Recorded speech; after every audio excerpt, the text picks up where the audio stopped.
Bom dia, pessoal, sejam bem-vindos. É um prazer estar com vocês aqui nesse aulão. Na verdade, a gente vai ter várias aulas, mas a ideia é um aulão completo sobre um assunto muito importante para a sua saúde mental, que a gente vai falar desde a ansiedade, do estresse, até o mindfulness, como que o mindfulness pode propiciar uma melhor saúde mental, como ele pode ajudar no controle dos pensamentos, das nossas emoções, no que nos gera angústia. Então, meu nome é Luiz Nicolodi, eu sou médico, eu trabalho com mindfulness há muitos anos, fiz algumas formações nacionais e internacionais, e a gente já rodou vários programas de mindfulness presencialmente, e hoje eu estou aqui mais no ambiente virtual, para você que às vezes não ouviu falar de mindfulness, ou já ouviu, mas gostaria de aprofundar as suas compreensões sobre esse importante estado mental que a gente pode cultivar. Então, é sobre isso que a gente vai estar conversando aqui nos próximos minutos, né? E eu espero que seja de engrandecimento para você, que traga realmente mais conhecimento, traga insights sobre seu processo mental, sobre como que você leva as coisas no seu dia a dia, como que você pode aplicar algumas compreensões de mindfulness em coisas do dia a dia mesmo, no seu cotidiano, para que sejam úteis, para que você possa ter uma vida mais tranquila, com mais preenchimento, com mais felicidade até, né? Então, esse é o objetivo hoje aqui com vocês. Então, eu vou compartilhar aqui a minha tela. Então, mindfulness e saúde mental. Entenda esse poderoso estado que pode dissipar sua ansiedade e depressão. Lembrando que a minha formação básica é médico, eu sou médico. Hoje eu trabalho muito com medicina funcional integrativa, medicina ortomolecular, com homeopatia, com acupuntura, com a nutrologia também. Tudo isso integrado, pessoal, tá? E tenho um trabalho com constelação familiar, um trabalho com mindfulness, ou seja, a gente tenta oferecer para os pacientes, para os clientes, o melhor que a gente pode ter hoje, que eu conheço e que eu domino, né, nessa área da saúde mental, na saúde global. Muito levando em consideração a prevenção, o fato de eu conseguir ter mais saúde e não apenas só tratar doenças e controlar doenças. A gente tem também aqui, eu e o Volney Pinheiro, nós fundamos em 2019 o Centro Paranaense de Mindfulness, e esse centro ele já oferece algumas formações profissionais também. Às vezes as pessoas querem trabalhar com mindfulness, e a gente dá essas capacitações também para que as pessoas possam ter habilidades e capacidade de trabalhar com mindfulness. Bom, a gente vai falar primeiramente, eu dividi assim em quatro grandes temas. Na aula 1, as consequências do estresse crônico na nossa saúde, como que a vida fica. Na aula 2, os hábitos da mente ansiosa e deprimida. Na aula 3, como o cultivo de mindfulness pode auxiliar na saúde mental, evidências científicas e relatos. E aula 4, quais transformações biológicas e mentais que o treinamento de mindfulness proporciona. Em primeiro lugar, eu gostaria de compartilhar com vocês essa noção geral. A mente é tudo. Tudo na nossa vida tem a ver com a mente. A mente ela está conectada com toda a nossa experiência. Ela é a nossa experiência, né, principal. A mente ela é incrível. A mente constrói a nossa realidade. E a nossa realidade que vai ser construída pela mente, ela pode ser das mais diversas maneiras.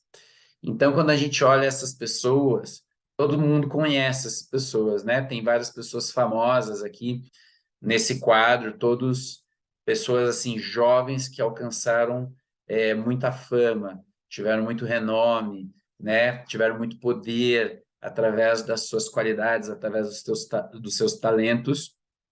Então, mentes únicas, histórias únicas.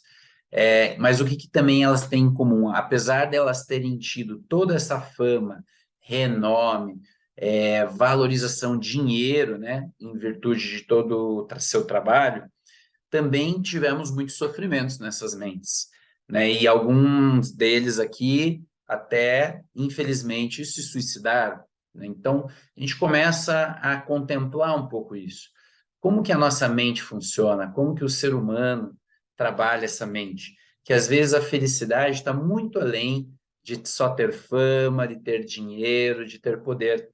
Muitas vezes, até mesmo esses processos podem nos levar à infelicidade, à sensação de vazio, a uma ansiedade, a uma depressão. Então, como a nossa mente, ela é profunda e complexa. E, por outro lado, a gente olha para essas pessoas que todos nós conhecemos e a gente começa a pensar, né? Como é que é a mente dessas pessoas? Como é que é a história dessas pessoas, né? A gente está vendo várias pessoas aqui que são embaixadores, digamos assim, da paz, do amor, da compaixão. E as histórias pessoais de vidas estavam muito relacionadas a isso. E essas pessoas aqui, elas também têm em comum coisas como uma vida muito difícil, com vários desafios pessoais, e, no entanto, mesmo com esses desafios, elas conseguiram sustentar qualidades como compaixão, amor, olhar para o próximo, poder transformar a sua realidade. Então, veja como é interessante como a mente ela é complexa e o fato de presenciarmos dificuldades na nossa vida não quer dizer que a gente vai ter que seguir uma mente também ansiosa e deprimida. E, por outro lado, não é o fato de a gente ter fama, dinheiro e poder que vai garantir que a gente vai ter uma experiência de felicidade. Então, aqui a gente está já olhando como é muito mais profundo e complexo felicidade e infelicidade. E é claro, por trás de tudo isso, no pano de fundo de tudo isso que a gente está falando dessas pessoas, o que que acontece na mente daquelas pessoas, que também acontece com a nossa, e que faz a diferença entre termos felicidade, bem-estar, contentamento, alegria, e, por outro lado, infelicidade, depressão, estresse, preocupações e, muitas vezes, pensamentos suicidas. Então, o que que faz essa diferença? Tem muito a ver com esse slide. Aqui a gente está vendo uma imagem que diz tudo de como a gente, às vezes, entra num processo de estresse. O estresse tem a ver um pouco com essa figura, né? Com o caos, com algo que está acontecendo que está fora do meu controle, que está me gerando um grande desgaste interno. E o estresse hoje, pessoal, quanto mais estresse a gente tiver de uma forma crônica, mais desgaste a gente vai ter e mais a gente vai estar vulnerável para entrar naqueles processos lá da mente que às vezes levam a uma depressão, né, a uma ansiedade mais grave. Então a gente precisa começar a contemplar, cada um aí na sua casa, né, tá me assistindo ou no carro, enfim, contemplar assim o que exatamente dentro de mim, quais são os véus, quais são os filtros que eu uso que faz eu ter mais estresse e que faz às vezes eu ter menos estresse. Porque muitas vezes nós podemos pegar 10 pessoas inseridas no mesmo ambiente, né, um ambiente estressante. Porém, cada uma dessas pessoas lida diferente com esse ambiente estressante. Para algumas, esse ambiente estressante vai ser muito desgastante. Para outras, talvez elas possam até aprender com isso e ter outras ferramentas em lidar com isso. Ou seja, existe muita variação de cada ser humano em como lida com o estresse, né? Mas o estresse, a experiência de estresse é essa imagem, é esse processo interno em que eu estou quase querendo dar um grito, socorro, está tudo confuso, isso está me desgastando.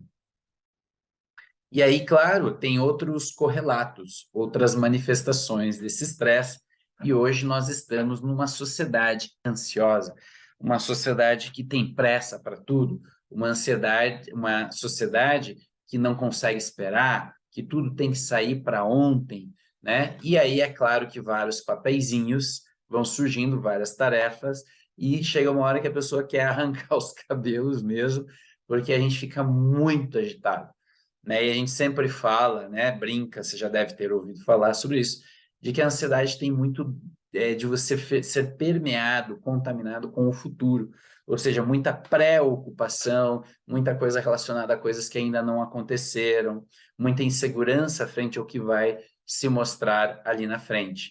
E essa agitação, a gente vai ver que a ansiedade tem muito sintoma corporal também, né? De ansiedade. Então, estresse, a ansiedade, e aí a gente pode cair também num processo mais profundo também de depressão. Desde aquele humor que eu levanto e eu já estou meio mal-humorado, eu não consigo dar um sorriso quando eu acordo, porque eu já estou cansado, eu já estou um pouco sem energia, né? E isso vai piorando ao longo do dia. E é claro que se isso for muito intenso, eu posso cair num processo de depressão em que eu já não vejo mais sentido na minha vida, eu não tenho propósito, eu não consigo ter vontade de fazer as coisas, ou mesmo eu não tenho planos para a minha vida. Então, esse seria um estado mais aprofundado de sofrimento, que a gente sabe que hoje é muito comum, infelizmente, e a gente precisa contemplar essas coisas que a gente vai estar conversando aqui ao longo desse aulão, dessas aulas, né? Para a gente justamente prevenir entrar no estado de depressão e mesmo que nós estejamos num estado mais deprimido, a gente possa vislumbrar que existem formas de sair desse estado, né? Afinal de contas, eu sempre falo, apesar de difícil, uma experiência nesse grau também nos mostra o quê? Que ela foi construída, ela não é uma coisa que caiu do céu, não é uma coisa dada, mas ela é uma coisa construída. Eu mesmo acabei entrando nesse fundo do poço, mas eu consigo sair também desse fundo do poço. E é claro que para eu fazer isso, às vezes eu preciso de ajuda e eu preciso saber expressar que eu preciso de ajuda. É o primeiro passo para uma verdadeira mudança. E aí, se a gente junta, né, estresse, ansiedade, depressão, nós vamos ver que existem várias manifestações da mente em sofrimento. E é claro, o nosso corpo é o nosso veículo, é a forma como nós nos expressamos nesse mundo. É claro que nesse corpo vão ter sintomas também. Nós vamos perceber que o nosso corpo vai ficar sobrecarregado. Algumas coisas vão acontecer também no nosso processamento, na forma como a gente lida com as coisas. Por exemplo, concentração pobre, a gente pode esquecer coisas, esquecer nomes, não conseguir organizar certas tarefas. Uma queixa muito, muito comum relacionada ao estresse é a fadiga, a baixa energia, que às vezes eu acordo, eu já estou cansado, eu não consigo render tudo que eu deveria ao longo do meu dia, eu fico muito fadigado, e a gente vai ver que isso nem sempre só está relacionado a uma postura mental. Muitas vezes isso está relacionado a questões biológicas também, questões hormonais, questões nutricionais, eu vou depois comentar um pouquinho sobre isso, mas o processo mental impacta muito na fadiga e na baixa energia. Precisamos tentar, né, contornar isso, transformar. Podemos ter os pensamentos suicidas, que muitas vezes as pessoas que têm, às vezes comentam assim, doutor, eu nem sei de onde veio isso. É uma coisa que invade minha mente. É algo que vem assim, sem eu perceber. Quando eu vejo, eu estou com pensamentos suicidas. Não vejo sentido nenhum de estar aqui.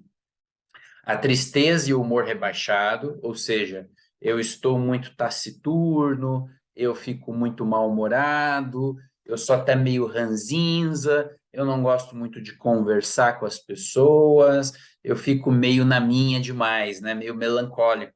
E isso pode trazer, né, também a tristeza, o humor rebaixado. A baixa autoestima, que é muito comum hoje em dia, principalmente numa geração das redes sociais, em que, se não cuidarmos, temos uma tendência a nos compararmos, a mostrarmos que talvez sejamos melhores que os outros, a mostrarmos na rede social apenas o lado perfeito, bonitinho das coisas, e muitas vezes a gente não está, a gente está triste, a gente está para baixo, mas a gente tenta criar aquela capa de verniz e a gente olha as outras pessoas e acha que a vida delas é perfeita e passamos a nos comparar, e essa comparação muitas vezes pode acentuar a nossa baixa autoestima, ou seja, algo que realmente hoje, nos dias com as redes sociais, se acentuou. As pessoas olham para seu corpo, olham para si mesmas como pessoas e têm baixa autoestima, não se gostam, não se valorizam como deveriam. Outras coisas que podem estar linkadas aqui é a própria culpa e autocrítica. Então, nós podemos entrar nesses processos de culpa e autocrítica, e isso esvazia muito né, a nossa energia vital. A gente começa a ter uma perda da qualidade de vida muito grande a partir da culpa e da autocrítica. Distúrbios do sono são extremamente comuns.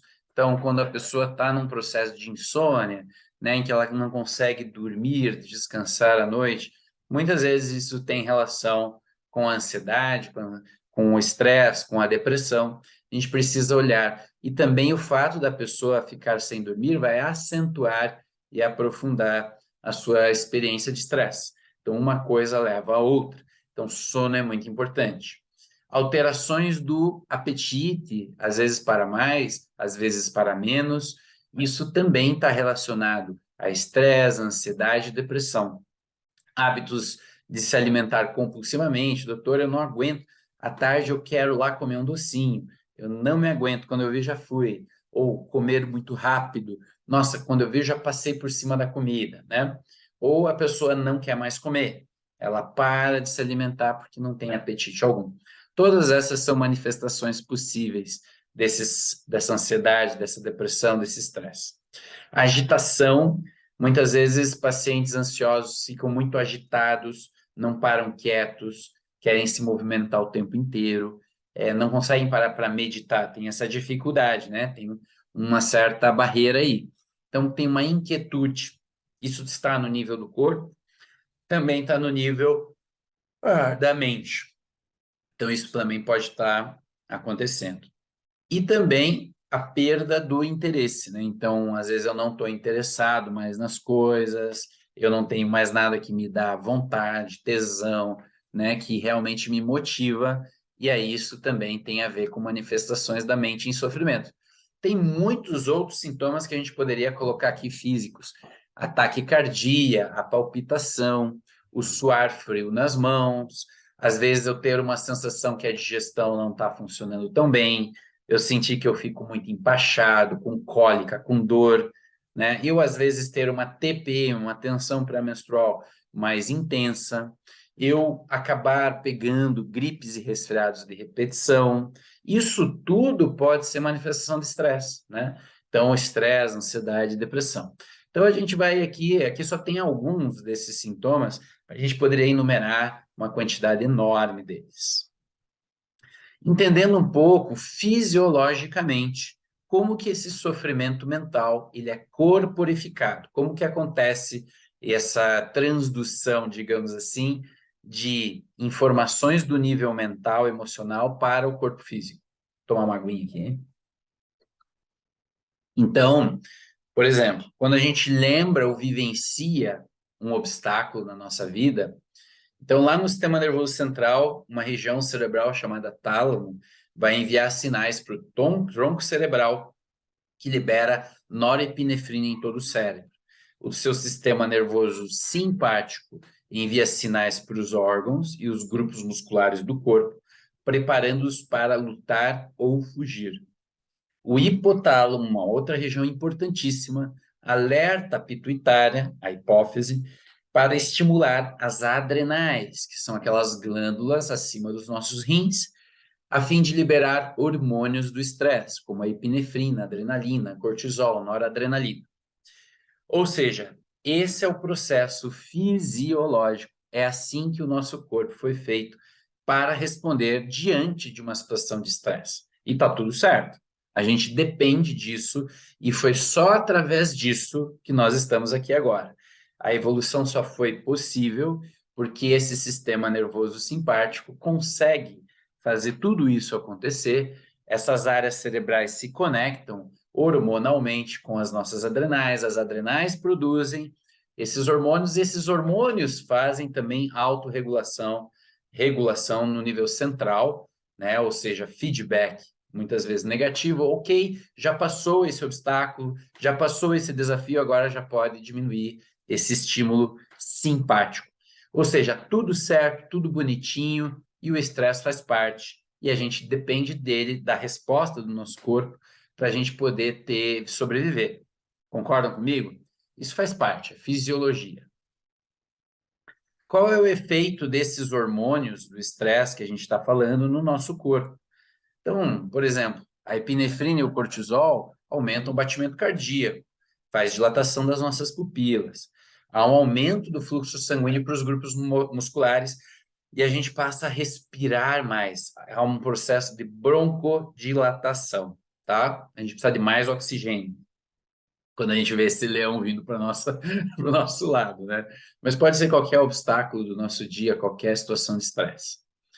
Há uma paralisia do sistema imunológico para reduzir inflamações a ferimentos. Estimulamos o tronco cerebral a estimular mais a amígdala, que é uma partezinha do cérebro, né, cerebelar, que assim estimula o sistema nervoso simpático, né, HPA, hipófise, hipotálamo, pituitário e adrenais, que produz mais cortisol. A reprodução é deixada de lado, bem como a digestão, a saliva diminui, os movimentos da nossa digestão ficam lentos, a boca fica seca, tenho previsão de ventre. Alguém se identificando aí, né, com esses sintomas? Nossas emoções são exacerbadas, nosso sistema límbico fica mais ativado, que é uma região cerebral que pega muito dessas emoções mais ancestrais, de emoção intensa mesmo. E o controle do córtex pré-frontal, que é a nossa área cerebral mais do neocórtex, mais evoluída, digamos assim, né, dentro da evolução, diminui. Ficamos mais pessimistas e mais paranoicos com os estímulos externos.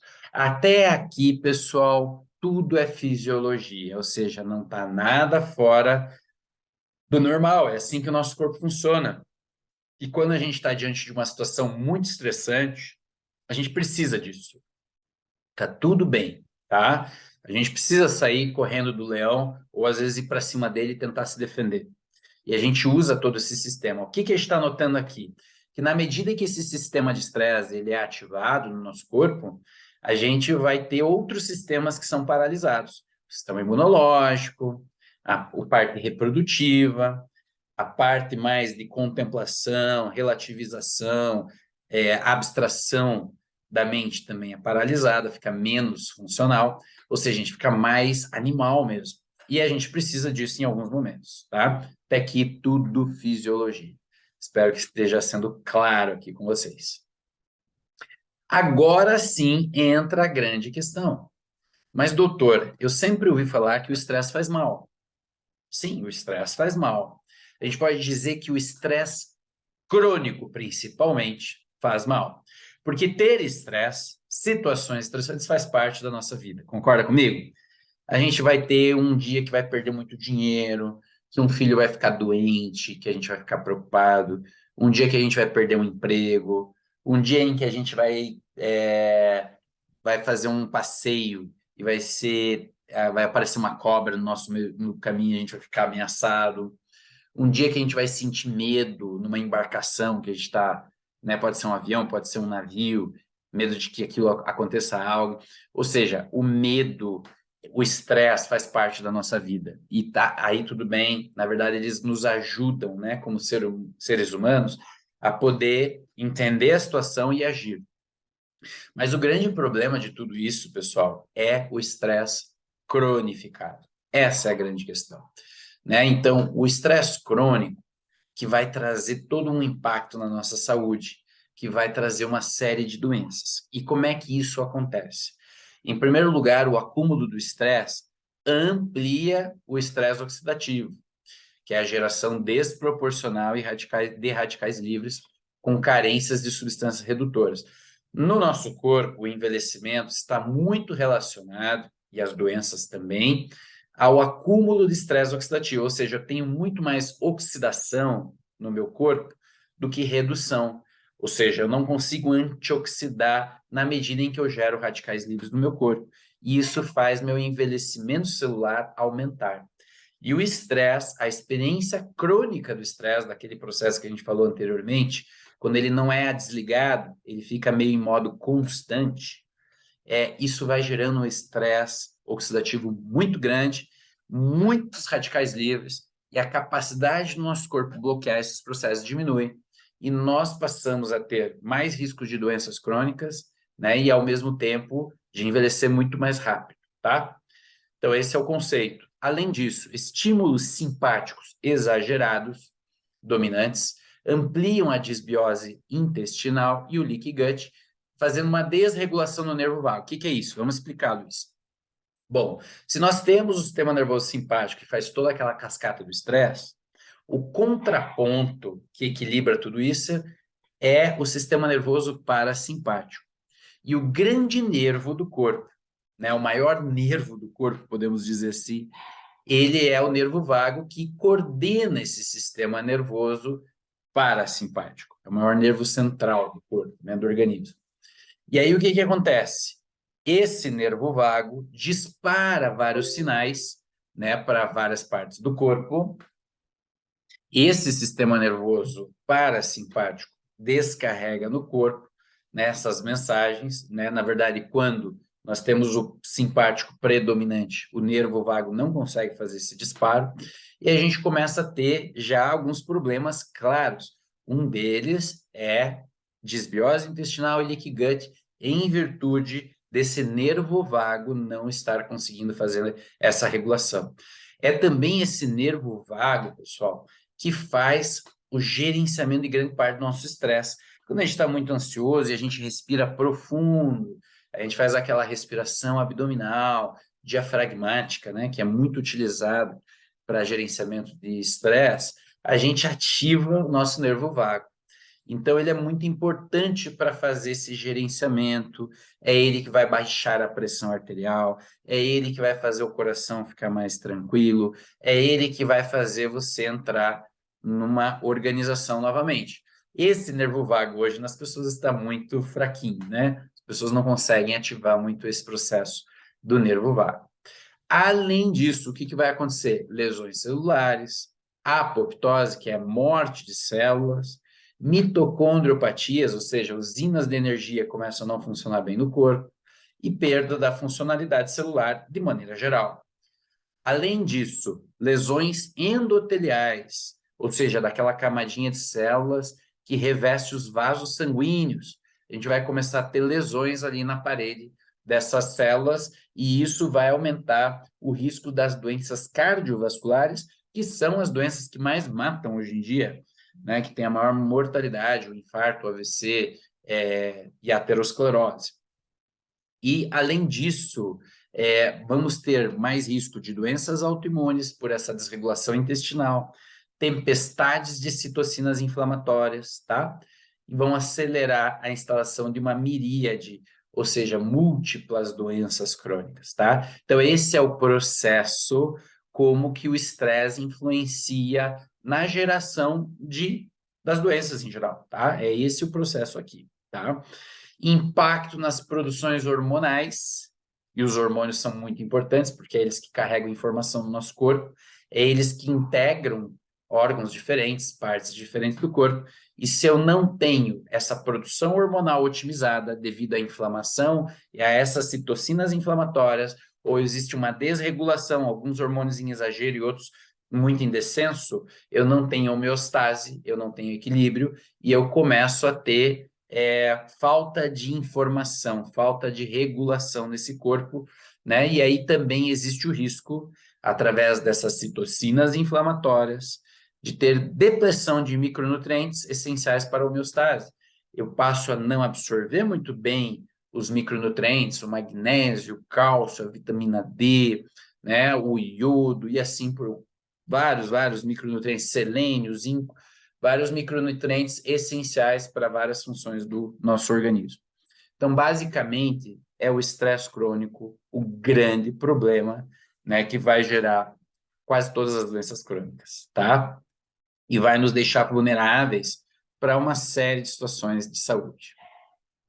Lembrando que isso pode chegar na parte mental num nível muito crítico, que a gente chama de uma neuroinflamação brutal, né, que é o quadro de depressão mais moderada, severa. A pessoa, para chegar no suicídio, ela tem que estar extremamente neuroinflamada, ou seja, aqueles processos anteriores ali que eu falei, eles se acumularam exacerbadamente no corpo da pessoa, e aí a gente tem essa estatística triste, que o suicídio é a segunda causa de morte entre jovens do mundo, atrás apenas dos acidentes de trânsito. Ou seja, realmente nossa saúde mental não vai bem, né? A gente precisa olhar para isso com muita seriedade. Por que que nós, humanos, somos propensos ao estresse e aos problemas de saúde mental? Bom, talvez uma das coisas, né? Eu trouxe aqui só para provocação, não é a única, mas a gente está percebendo o que nessa figura? Que a gente foi cada vez mais criando ambientes que não são naturais. A gente começou a cada vez ficar mais celular centrado, né? Computador centrado. A gente está tendo já problemas de postura, problemas ortopédicos em virtude disso, mas não é só isso. A gente está contaminado pela digitalização excessiva. E a gente muitas vezes não consegue, às vezes, fazer o detox necessário, e isso se acumula no nosso corpo como uma intoxicação. Eu estou falando das ondas de radiofrequência, ondas eletromagnéticas, ondas térmicas, que todos esses aparelhos que nos circundam podem afetar produções hormonais, podem gerar inflamação, mais citocinas inflamatórias.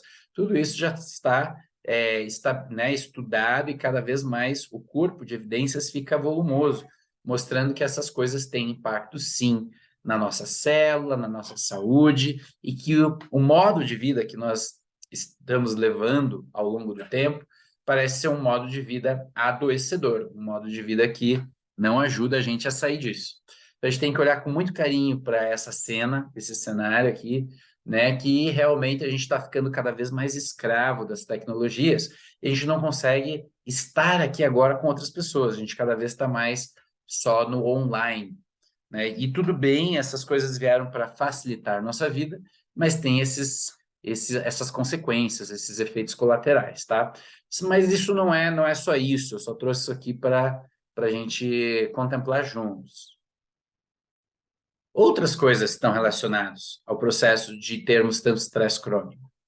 Olhem para essas figuras e contemplem o que elas trazem para vocês.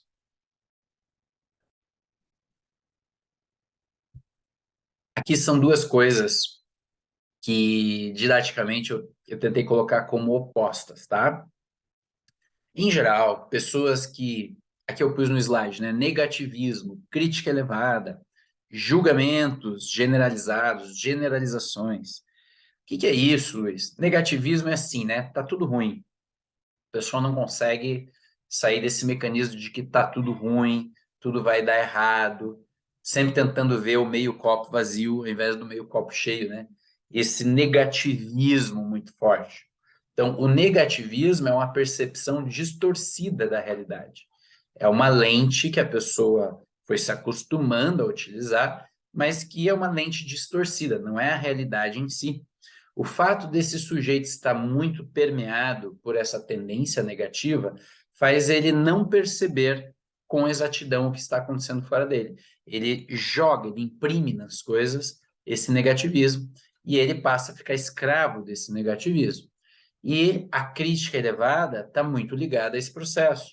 Quando a pessoa se autocritica demais, ela passa também a criticar exageradamente as outras pessoas.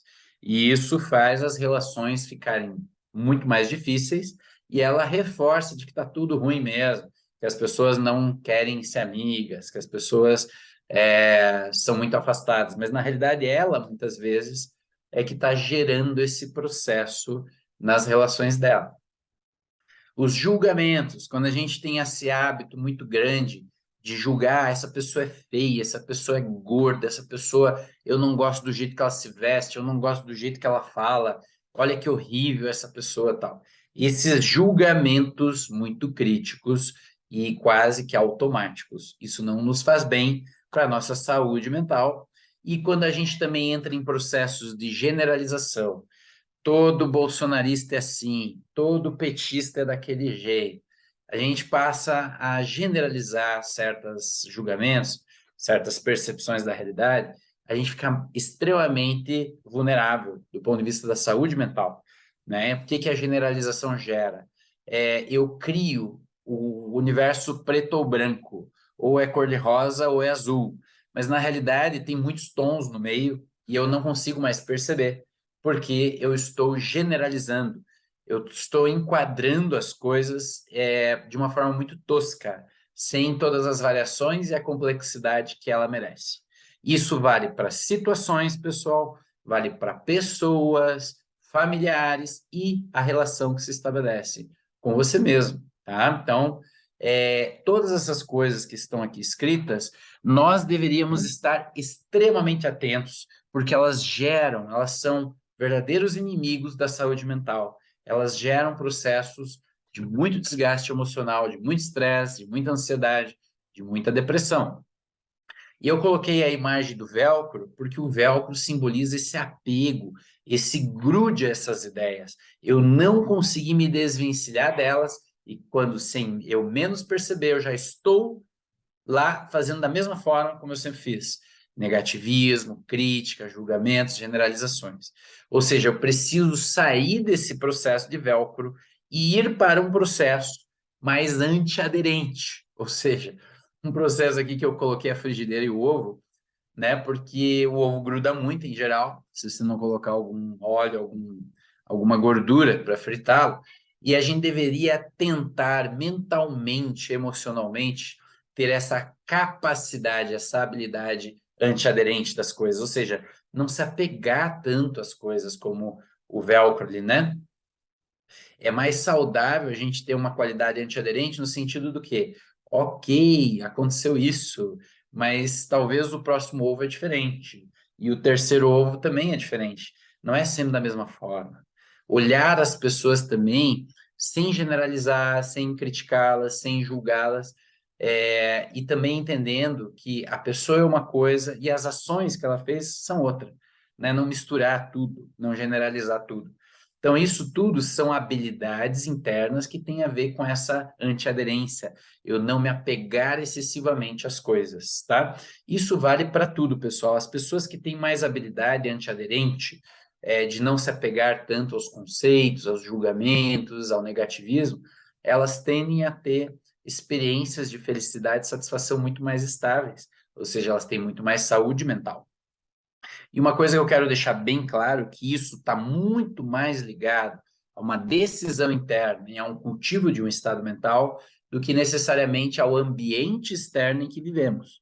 Tem pessoas que vivem lá numa condição de vida muito difícil, às vezes com dificuldade financeira, com dificuldade de comida e alimentos, de água, às vezes tem dificuldades de tráfico, de drogas, de prostituição, coisas muito desafiadoras, né?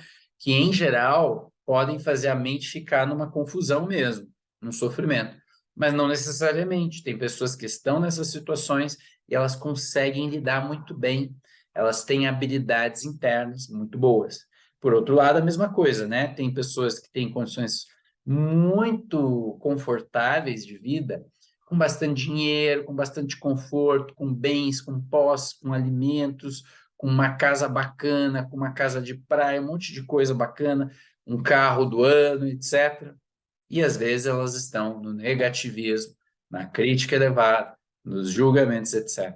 Ou seja, felicidade, a meu ver, tem muito mais a ver com um processo interno do que externo, né, por si, tá? É claro que nós precisamos de condições mínimas para viver, mas, além disso, não quer dizer que a gente vai ter felicidade. É um processo muito mais interno.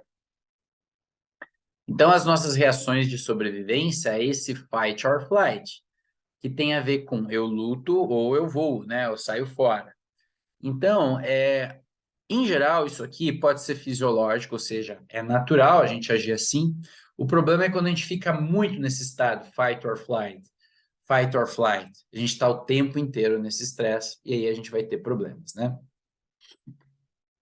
Do ponto de vista mental, psíquico, eu sempre brinco com essa figura, porque muitas vezes a gente é uma criança birrenta, né? A gente, na realidade, tem acompanhado com esse processo de estresse crônico, a gente tem um filtro ruim, né? Uma lente ruim para ver a realidade, a gente tem muita autocrítica, muito julgamento lá que eu comentei, mas basicamente a gente está tomado por uma criança, por uma infantilidade na forma como a gente lida com as coisas. Então, olhando as sombras que rondam, né, dentro da gente, insatisfação constante com as coisas que a gente tem boas coisas, só que a gente sempre está pensando em ter mais, a gente nunca está satisfeito com o que a gente tem, né? Em parte, isso, se for pouquinho, pode até nos levar a conquistar mais coisas, mas é importante para a saúde mental ter um momento no dia em que a gente possa, puxa, que bom que eu estou vivo, que bom que eu estou saudável, que bom que eu tenho condições de meditar, que bom que eu tenho condições de vida, um teto para morar, comida para comer, etc. Coisas muito importantes para eu estar aqui. Então, a gente tem que gerar essa satisfação. Satisfação é uma coisa que a gente cultiva, não é uma coisa que vem de fora e cai no nosso colo. A gente pode cultivar a satisfação.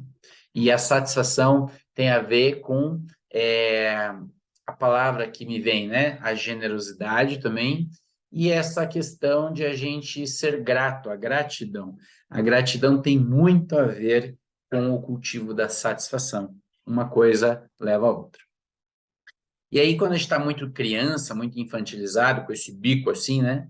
A gente projeta os nossos problemas nas pessoas. A gente acha que o problema vem lá do outro, né? Que o outro está querendo nos sacanear, que o outro é ruim, que o outro fez isso, que fez aquilo, e a gente não consegue ver a nossa carga de responsabilidade na situação. Então, a gente pode entrar, às vezes, em processos de vitimização. E a vitimização tira muito da nossa liberdade, faz a gente ficar uma pessoa muito limitada, né? Com muitas limitações. A gente passa a querer uma solução mágica. A gente passa a depositar esperança para que alguém venha e bata com uma varinha de condão na nossa cabeça e resolva o nosso problema. Então, a gente tem que sair da vitimização, né? O processo de adultecer, digamos assim, passa por superarmos esse processo de vitimização. E aí, claro que ansiedade incontrolável, desejo insaciável, nunca tá bom, né? A criança sempre ganha um doce, mas quer outro, né? Ou ganha um presente, já quer um outro brinquedo. Então, a gente fica insaciável no nosso desejo. A gente começa a pensar que a minha necessidade é a mais importante. As coisas têm que ser do meu jeito, né? Vamos cristalizando opiniões, vamos deixando crenças tomarem contas e passamos a acreditar nelas. E depois é difícil olhar diferente, sair dessa bolha, né, de cristalização, de cristal mesmo que a gente construiu.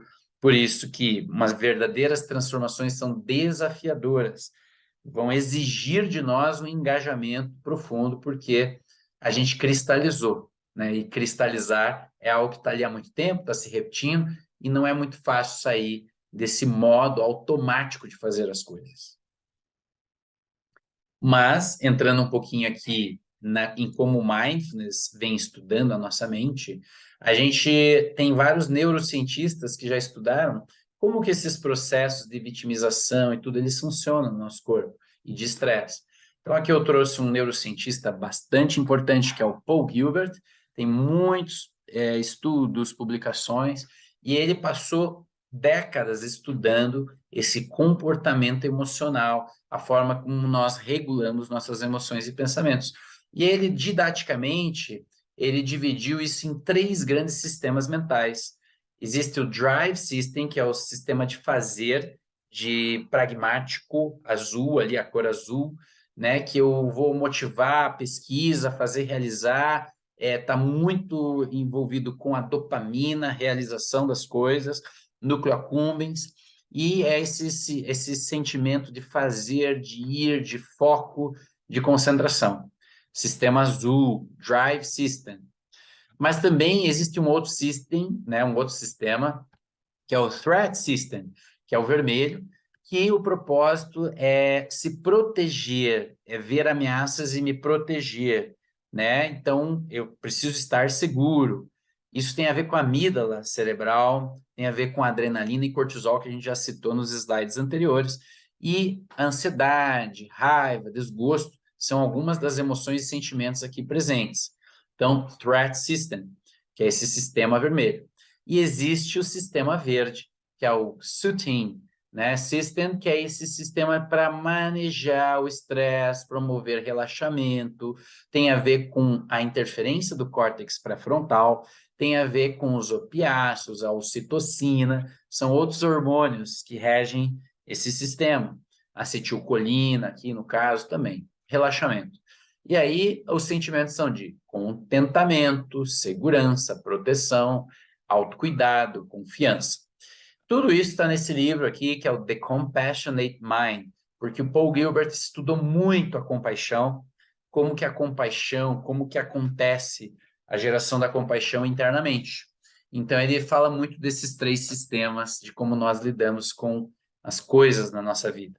E dentro dos treinamentos de mindfulness, a gente não nega o vermelho faz parte da nossa vida, mas às vezes o vermelho toma conta de tudo isso. Fica um vermelhão aí, né? E é isso justamente que a gente quer manejar, saber lidar melhor para que esse threat system, esse sistema vermelho, ele fique menor na nossa vida. Para que ele exista quando for necessário, mas para que ele não contamine todo o resto. Que a gente não fique paranoico, achando sempre que a gente está numa situação estressante, saindo do estresse crônico. E para isso, nós precisamos cultivar e treinar mais o sistema azul e o sistema verde.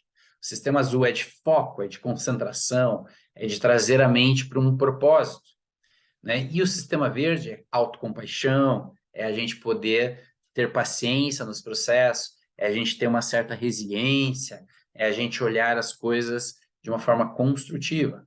Tudo isso a gente pode treinar. Tudo isso está nesse livro, tá? Então, como que a gente faz para entrar nesse processo, Luiz? Como que a gente sai do estresse e começa a entrar numa mente mais tranquila, uma mente que é mais habilidosa, que saiba lidar mais com as coisas do dia a dia?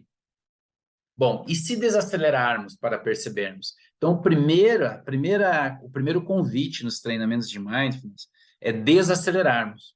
Se a gente está numa velocidade muito grande de funcionamento e processamento, a gente está no nosso modo automático.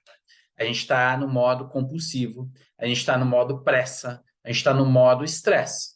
É muito fácil entrar no modo estresse na aceleração. Se a gente desacelera e nós passamos a perceber, aqui nessa figura, você, né? Passamos a perceber nossas sensações corporais. Puxa, como está meu pé? Como está minha coluna? Como está minha cabeça? Interiorizar, perceber essas sensações corporais. Passamos também a compreender os estados emocionais que estão presentes aqui nessa experiência. Passamos a olhar e observar os pensamentos que estão atravessando a nossa mente. E passamos a perceber as tendências de comportamento que temos. Tudo isso faz parte de um treinamento de mindfulness, né? E por que o mindfulness é tão poderoso, então, para manejo do estresse? Justamente porque a gente passa a ter muito mais autoconhecimento. Nós passamos a entender muito mais como somos, quais são os softwares que estão instalados no nosso sistema e que estão nos levando para uma certa experiência. Podemos desinstalar esses softwares, podemos baixar a nova versão, podemos organizá-los de uma forma diferente, tá? Mas para isso, a gente primeiro precisa tomar consciência. Então, o primeiro processo para trazer saúde mental, através do cultivo de mindfulness, é nós conseguirmos trazer consciência, tomarmos consciência da nossa experiência. E para isso a gente precisa desacelerar.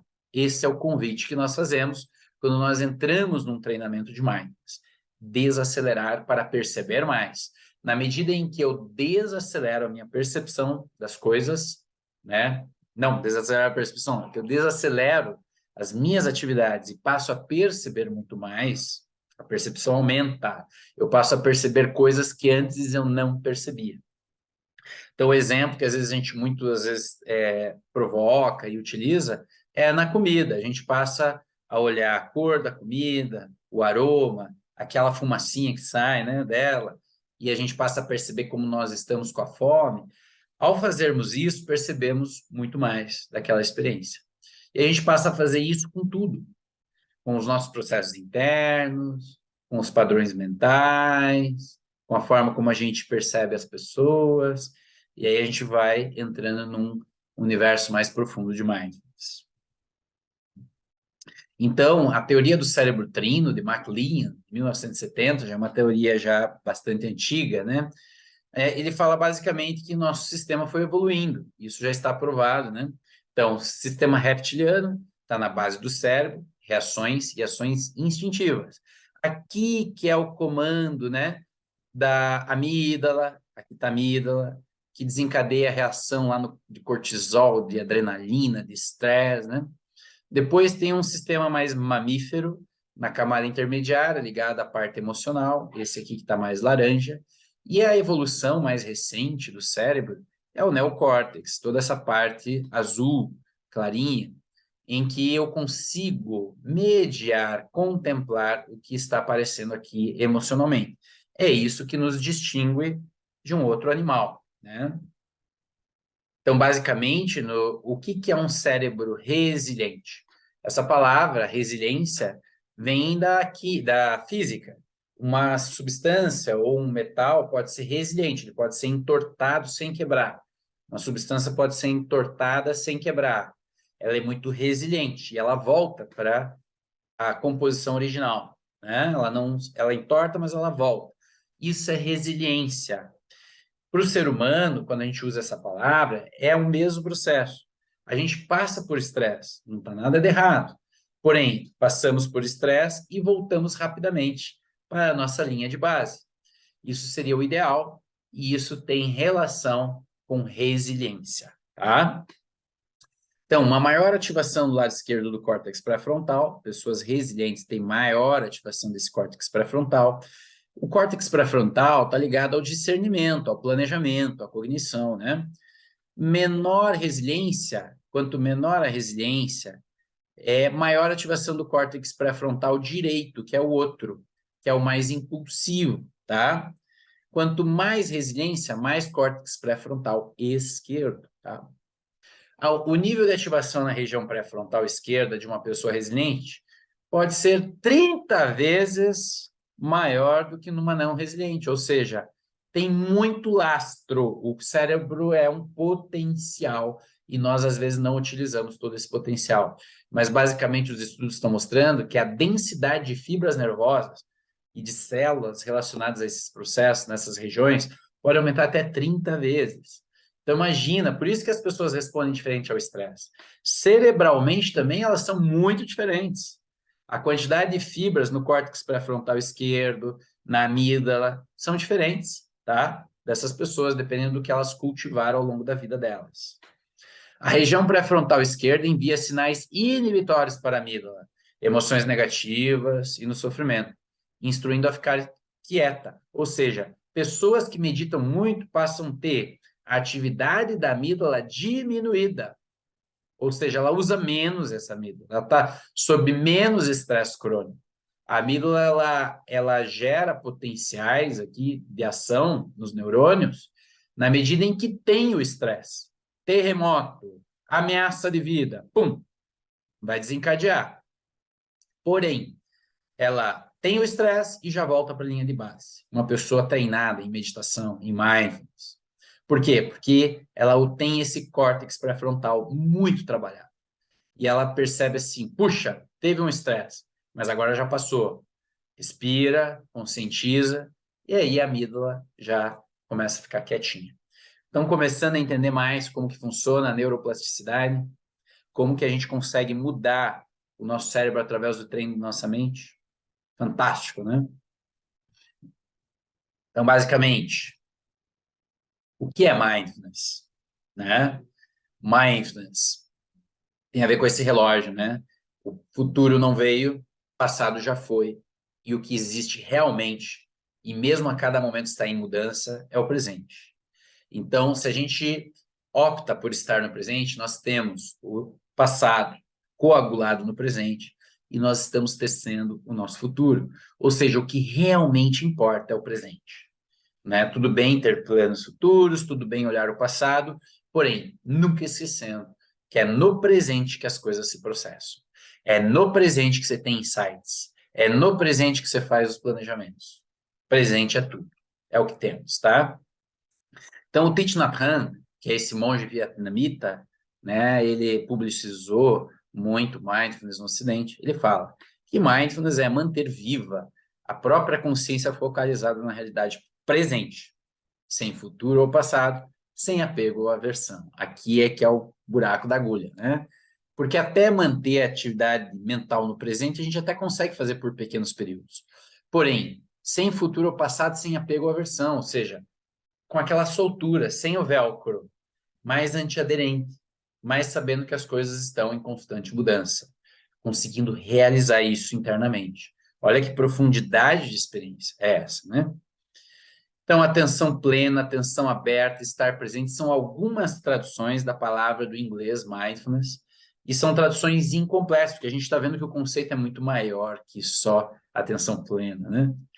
Então, outra definição é do Jon Kabat-Zinn, que é o médico que primeiro rodou os programas de 8 semanas na Universidade de Massachusetts, nos Estados Unidos, na década de 70. Né? Então, Jon Kabat-Zinn define da seguinte maneira a mindfulness: prestar atenção com propósito, momento a momento, sem julgamento. Então, é momento a momento, é com certo propósito. Ou seja, tem várias atitudes nesse olhar para o presente com atenção. É muito mais profundo. Por isso que não é atenção plena, não é sinônimo de atenção plena. Tá ok? E aí o Buda, porque mindfulness tem uma inspiração muito grande com a tradição espiritual do budismo. E o Buda falava que a verdade e o sofrimento estão na mente. Ou seja, precisamos olhar para como funcionamos, como a mente cria a realidade. E a consciência que advém intencionalmente, gentileza, presente, as coisas como elas são. Tudo isso tem a ver com mindfulness. Mas tem mais. Atitudes mentais que favorecem o estado de mindfulness. O que eu estou falando aqui, que eu já quero deixar muito claro para vocês, que mindfulness não é uma técnica, mindfulness não é um instrumento, mindfulness não é um livro, não é um programa, está muito além disso. Mindfulness é um estado mental que todo ser humano tem em potencial. Eu digo ser humano porque os animais, por ter um córtex diminuído e não ter um neocórtex, não conseguem ter processos profundos de abstração, de contemplação. A mente deles é rudimentar. Eles não conseguem cultivar esse mindfulness. É o ser humano que tem essas habilidades, que a gente vai colocar aqui. A cultivar um estado de abertura mental, de não julgamento frente ao que acontece no momento presente, de curiosidade, investigação sem julgamento, ou com menos julgamento possível, de aceitação com as coisas que estão se manifestando, de mente de principiante, saindo daquela arrogância. Eu já sei, eu conheço, eu já fiz, mas se colocando para o novo e fazendo como se fosse a primeira vez. De gentileza com o que está aparecendo, de se soltar, de deixar ir as coisas, de gratidão. Olha que profundidade é o estado de mindfulness. Todas essas atitudes internas dentro do treinamento de mindfulness, a gente vai treinando elas, a gente vai cultivando elas, até que o seu mindfulness fica mais estável, fica mais poderoso e a profundidade que nós podemos chegar com o treinamento de mindfulness, ela é infinita. Não existe um fim, não existe um momento em que eu falo, agora já estou com o mindfulness completo. Não existe isso, porque todas essas qualidades são infinitas. Nós podemos ter um pouco de abertura, mas podemos ter 1000 vezes mais abertura. Nós podemos ter um pouco de gratidão, mas podemos ter 1000 vezes gratidão. Então, é completamente profundo, entendem? E quando a gente começa a treinar mindfulness, a gente vai tendo insights de quão profundo isso pode se tornar. Né? Então, é um processo contínuo de autoconhecimento, tá? E mindfulness não é atenção plena, é muito mais que atenção plena. Então, assim, algumas pessoas me perguntam, mas Luiz, de onde surgiu o mindfulness ocidental, né? Então, mas vamos pegar a história do mindfulness em geral. Então, a gente tem aqui que mindfulness, meditação, tem uma interseção muito importante. O mindfulness, em geral, está presente em muitas práticas meditativas, mas nós não podemos dizer que toda meditação é sinônimo de mindfulness, tá? Tem algumas meditações que têm outros propósitos que não mindfulness, né? Mas o mindfulness está nas meditações, né? Ele está lá, muitas vezes, é uma abordagem meditativa, né? Mas tem muitas meditações que não enfocam em mindfulness, tá? Então, é bem complexa essa questão. Mas as raízes estão lá na shamatha e vipassana do budismo, tá? Shamatha, capacidade de foco e concentração, vipassana, capacidade de contemplação, de relativização, de abstração sobre a natureza da realidade. Isso tudo já estava há milhares de anos no budismo, né? Já tinha lá No próprio hinduísmo tem muitos elementos disso também. Mas na década de 60, bem mais recentemente, teve esse livro do Erich Fromm, que é Budismo Zen e Psicanálise. Já começa a se falar de meditação. Em 1977, a Associação Americana de Psiquiatria sugere estudos na área de meditação, uma coisa nova, inovadora. Em 79, o John Kabat-Zinn, aquele médico que eu falei, né, ele começa a rodar os MBSRs, MBSR, que é o Mindfulness Based Stress Reduction, redução de estresse baseada em mindfulness, lá em Massachusetts, e funda o Center for Mindfulness em Massachusetts. Então, em 79. Em 87, houve o início do Mind and Life Institute, um centro de pesquisas científicas na área de mindfulness e meditação, de pesquisa de práticas contemplativas. Tanto é que isso depois cunhou, né, essa expressão de neurociências contemplativas, quando no ano de 2000, em Dharamsala, o Dalai Lama chama esses neurocientistas, esses psicólogos, esses filósofos da área da mente, a estudarem mais esses processos mentais. Não apenas de como a depressão e a ansiedade funcionam, como a ciência psiquiátrica já vinha estudando, mas também como que as qualidades positivas da mente acontecem dentro do nosso cérebro. Como que a gratidão, a compaixão, a alegria, o contentamento se manifesta, a felicidade. Então, isso deu impulso à neurociência contemplativa, é um novo ramo da neurociência. E nós tivemos a popularização da prática de mindfulness ao longo dessas décadas. Então, vários periódicos publicando, alguns mais científicos, outros menos, mais populares, né, mostrando que mindfulness veio para ficar. A gente pode dizer que mindfulness, por um outro ponto de vista, é um modo econômico, ecológico de funcionamento da mente. Eu gosto muito dessa figurinha, né? Que aqui tem um ser humano e aquele caos mental. E aí tem um cachorrinho olhando as árvores e o horizonte. E o que ele vê? E o sol, né? E lá na mente dele tá árvores, horizonte, sol. E a gente brinca, né? Será que a mente está cheia, mindful, ou tá mindful? Então, nessa brincadeira aqui, dessa charge, a gente precisaria ser mais cachorro nesse sentido, né? De simplesmente estar com o que está ali. E na hora de pensar, tudo bem, a gente vai pensar, mas a gente tem que cuidar para que isso não se torne automático e tome conta do nosso funcionamento. Esse modo mindful, né, de estar cheio, ele não é um modo ecológico, a gente esvai nossa energia nesse processo. E o mindful é um modo muito mais ecológico. A gente só usa a nossa energia na medida em que a gente precisa. Ou seja, a gente vai poupar energia. Não à toa, pessoal, mindfulness leva à longevidade. Eu vou provar para vocês aqui.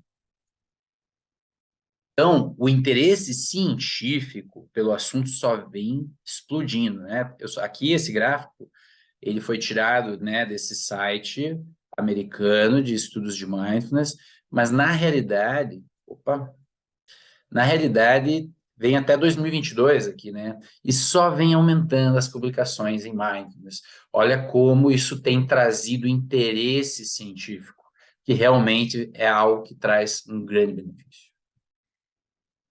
Se a gente fosse resumir as evidências científicas de mindfulness, a gente poderia resumir nesse slide, né, que está tirado desse livro aqui. Mindfulness comprovou redução de níveis de estresse, diminuição de emoções negativas e aumento do bem-estar. Melhora global na qualidade de vida e percepção do estresse. Redução da reação emocional associada à dor. Redução dos sintomas de depressão e ansiedade. Melhora da memória, criatividade e atenção. Isso tudo são os aspectos psíquicos, mentais, né? Escalas que foram aplicadas nas intervenções, grupos que sofreram intervenção e grupos controle.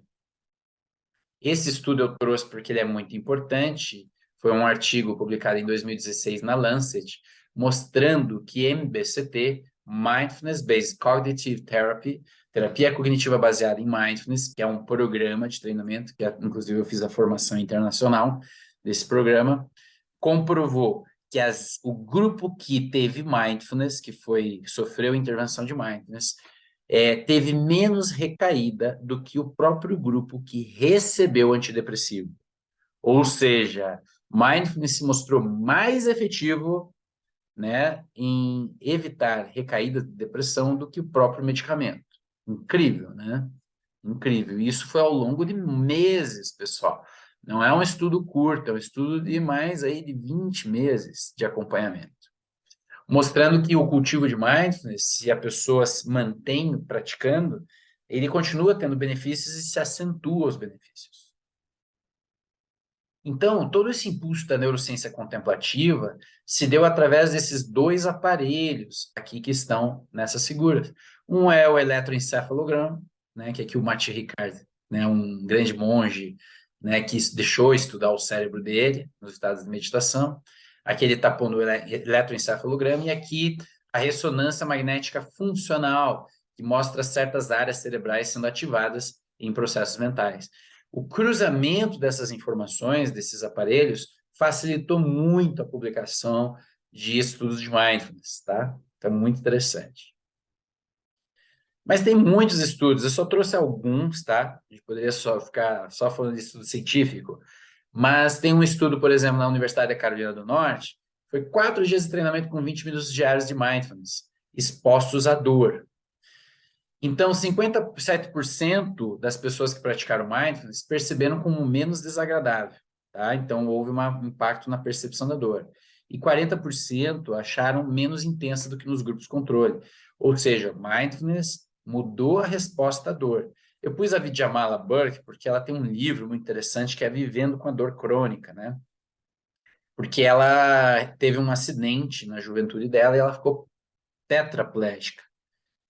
Paraplégica, desculpa, paraplégica, ficou numa cadeira de rodas. E aí ela teve muita dor e ela ensina como que ela lidou, né? E ela hoje tem um programa de mindfulness também lá no Reino Unido.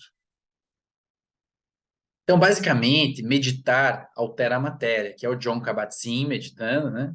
E na Universidade de Harvard teve experiências aqui, ó, praticantes com pelo menos 10 anos de experiência tinham o volume do córtex cerebral aumentado. Aquelas regiões de córtex pré-frontal estavam aumentadas, né? Ou seja, sofreram neuroplasticidade, os nervos aumentaram, se multiplicou células. Ou seja, aquele advento de que a célula nervosa, neurônio, não se multiplica, mais ou menos. A gente está vendo que, na verdade, tem um grande potencial da mente conseguir induzir essa proliferação e geração de novos neurônios e novos caminhos e sinapses. Tá? Então, isso está caindo cada vez mais por terra de que é dado o tanto de neurônios que a gente ganhou no nascimento e não tem o que fazer até o fim. A gente pode regenerar. Cada vez mais está saindo trabalho nessa linha. 8 semanas de mindfulness já altera o cérebro, aumento da concentração e da espessura da substância acinzentada no hipocampo, área ligada à aprendizagem e ao controle emocional, assim como em outras regiões. Mais e mais evidências mostrando impacto brutal no cérebro só com treinamentos, né, da mente. Isso aqui é muito legal porque realmente meditar altera a matéria. O que a gente cultiva na nossa mente está modulando nossos cromossomos, nossas mitocôndrias, o núcleo das nossas células. A gente deixa isso de lado, pessoal, mas é muito importante o treinamento da mente. Então, por exemplo, em 2009, a Elizabeth Blackburn ganhou o prêmio Nobel por descobrir os telômeros e a telomerase, que era a enzima que protege os telômeros, que faz como se fossem uns caps de proteção para os cromossomos. À medida em que a célula se divide, ela vai perdendo esses caps, né, esses telômeros, e o DNA fica mais vulnerável ao estresse oxidativo, muitas vezes levando a célula a entrar no processo de senilidade e descarte, ou a alguma doença. Mas mais que isso, Elizabeth Blackburn e depois grupos de cientistas perceberam que quanto menor o telômero, mais doença, mais senilidade, mas que processos mentais e manejos emocionais, como o próprio mindfulness, poderiam voltar a fazer a telomerase, a enzima que produz os telômeros, ficar mais ativa. E os telômeros poderiam aumentar de tamanho com o treinamento da mente. Ou seja, meditar altera a matéria e meditar pode desacelerar o envelhecimento e pode até, às vezes, rejuvenescer uma pessoa. Isso é possível, pessoal. A gente fala muito de idade biológica hoje, não idade cronológica. Eu posso ter 40 anos, mas ter um corpo e um funcionamento de uma pessoa de 20. Isso é possível. Assim como eu posso ter 30 anos e estar com uma idade biológica de alguém de 60. Estou acabadinho, né? Então, basicamente, isso tem a ver com o tamanho do telômero.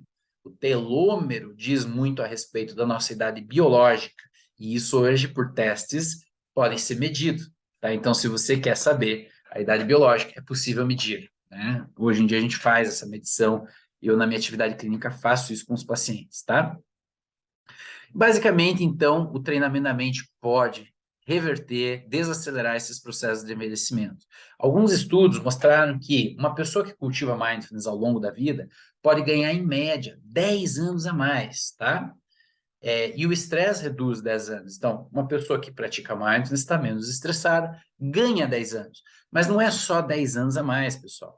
É 10 anos com muito mais qualidade de vida. Tá? E aqui alguns outros estudos mostrando, 58 mulheres em 2 grupos, alto grau e baixo grau de estresse. O grupo de alto grau de estresse demonstrou diminuição dos telômeros em pelo menos uma década de envelhecimento, comparado ao grupo de baixo grau de estresse. A telomerase é a diminuição do risco de doenças, né? Então, aqui tem um outro estudo mostrando homens acompanhados por 2 anos e meio, onde houve diminuição de 3 vezes o risco de morrer de infarto ou AVC nos próximos 9 anos. Por quê? Eles tinham telômeros maiores, tá? E 2.000 americanos, aqueles com telômeros menores, 2 vezes mais risco de ter problemas aí de saúde crônica, como diabetes tipo 2. Realmente, o elo entre telômeros, telomerase e envelhecimento e doença já está estabelecido, e o mindfulness tem um impacto brutal nesse sistema. Os programas de mindfulness, eles são divididos, em geral, em 4 grandes tipos de cultivos. Meditação com foco na respiração, meditação caminhando, yoga meditativa e escaneamento corporal, tá? E a gente vai treinando cada uma dessas técnicas, né? Aqui é o MBSR, mas o programa que geralmente eu sugiro os pacientes fazerem é o programa de mindfulness, treinamento de mindfulness e compaixão, que a gente tem do Centro Paranaense de Mindfulness, que também está disponível no meu site, em que a gente faz, além disso, algumas práticas de cultivo da compaixão. Então, além dessas, tem exercícios de autocompaixão, compaixão ilimitada, exercícios psicoeducacionais, rodadas de compartilhamento. É claro que um programa online a gente tem menos rodadas e compartilhamentos, e um programa presencial tem muito mais, tá? Mas ambos são muito interessantes. Essas siglas são de programas de mindfulness, né? Que a gente foi fazendo várias formações, acumulando experiência com eles vários, e hoje a gente fez um nosso próprio. Então, esse é o convite, né? Se você assistiu a aula até aqui, o convite para você é que você seja um melhor conhecedor de si mesmo, né? Você possa ter mais consciência, ter uma mente mais calma, uma consciência mais ampla, que sua mente fica menos ansiosa, menos dispersa, agitada, menos presa de julgamentos. Isso é completamente possível de se alcançar. Ao nos conhecermos mais, podemos compreender de forma mais sábia a nossa situação real. E a partir dessa compreensão, podemos tomar atitudes que trarão mais harmonia, paz e saúde para nossas vidas. Sem nos conhecer, somos como andarilhos no deserto, acreditando em miragens que nunca se realizam. Sem nos conhecer, somos como crianças, acreditando que os castelos de areia são sólidos e reais, sofrendo quando as ondas do mar os dissolvem completamente. Sem nos conhecer, somos como mariposas, presas pela luz, nos debatendo até nos cansarmos e desistirmos, arrastados pelas forças das circunstâncias. Não sejamos como esses andarilhos, como essas crianças, como mariposas. Estejamos além, que exerçamos nosso potencial como ser humano. Só falando que mindfulness está na área da saúde, vários sistemas de saúde do mundo hoje citam mindfulness como efetivos, manuais médicos, no SUS, no National Health System do Reino Unido, atletas de alta performance, que o Kobe Bryant usava mindfulness, treinava mindfulness, tá?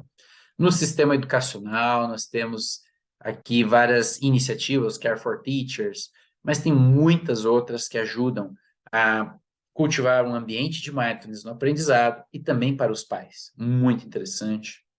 Nós temos o Mindfulness Organizacional, esse livro Busque Dentro de Você, que é do Chade Mehtan, criou esse Search Inside Yourself, que é o programa da Google, né? Então, muito interessante para você poder ver o Mindfulness nas organizações. O Mindfulness na cultura, o Reino Unido tem um documento da sociedade inglesa, Mindful Nation for UK, né? O Parlamento Britânico tem Mindfulness, às vezes, antes de sessões de votação. Olha só que maravilha! Será que isso daria certo aqui no Brasil, né? Não sei. Aqui é só uma foto, né, mostrando alguns relatos também de pessoas que passaram por programas de mindfulness.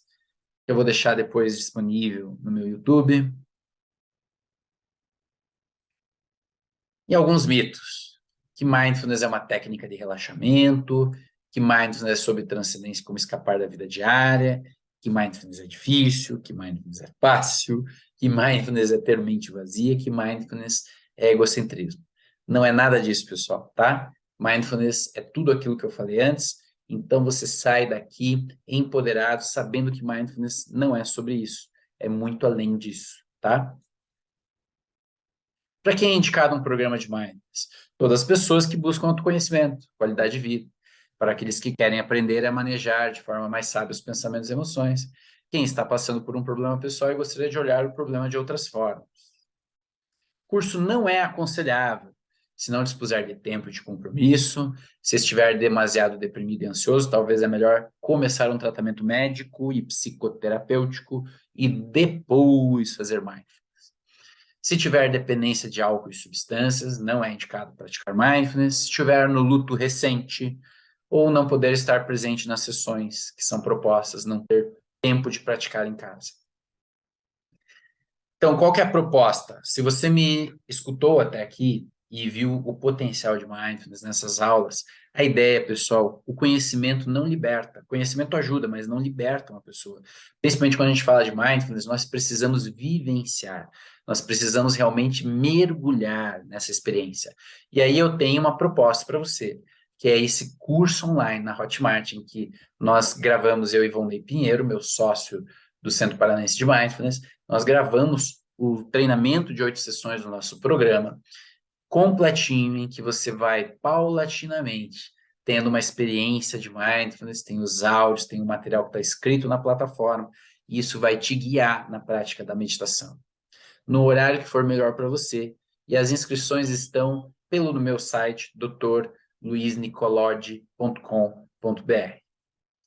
Também quem quiser conhecer a nossa página do Centro Paranaense de Mindfulness, ela está aqui disponível, tá? O Instagram também. E a gente tem algumas ações do Centro Paranaense de Mindfulness. Mais para quem aqui é de Curitiba, temos algumas atividades presenciais. Estamos com plano de algumas atividades também virtuais. Para quem quiser, além de tudo isso, acompanhamento médico, né? Numa medicina muito diferente, uma medicina de saúde, uma medicina focada em estilo de vida, uma medicina de prevenção, uma medicina de desmedicalização. Essa é a minha proposta, meu site está aqui, meu Instagram está aqui, vocês podem conhecer mais meu trabalho e talvez o treinamento de mindfulness complemente com tudo isso que eu estou propondo, também na parte médica. Esse neurocientista, eu termino, né, todas essas aulas aqui com essas duas citações.